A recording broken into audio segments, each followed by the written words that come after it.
Nell'ambito della quinta giornata di cammino viene proposta a tutti i giovani della Liguria la testimonianza di Alberto Michelotti e Carlo Grisolia. Che cosa hanno da dire al mondo giovanile di oggi?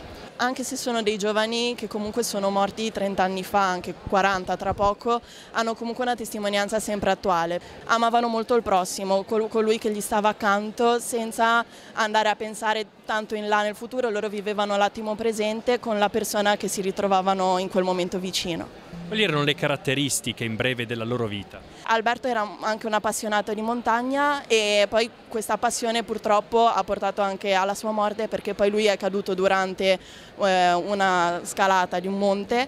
Il giorno praticamente del suo funerale è stato forte per i suoi amici notare come non ci fosse Carlo presente, ma per il fatto che gli era stato diagnosticato un tumore e quindi ha vissuto gli ultimi 40 giorni della sua vita, che poi distanziano la morte di Alberto dalla morte di Carlo, in ospedale. Ma la cosa che ha colpito molto i suoi amici è che, essendo in ospedale, essendo comunque avendogli diagnosticato una malattia che sarebbe stata poi mortale, lui ha sempre accolto tutti con un sorriso, ha sempre fatto sentire tutti a casa.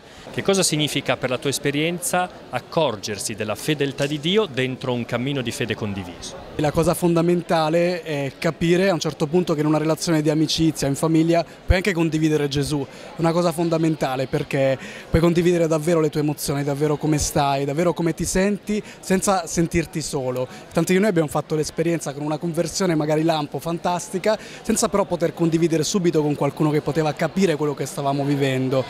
E invece poterlo fare in un contesto del genere, non soltanto nella nostra comunità, ma tra tutti i cristiani, vivendo il Vangelo a lettera, è fondamentale per non nasconderci, per non raccontarcela e dire la verità di quello che siamo, senza paura e sapendo che c'è un Dio che ci ama così come siamo. E quindi la fedeltà di Dio è proprio questa, che Lui, la sua promessa è: sei te stesso, io ti amo così come sei.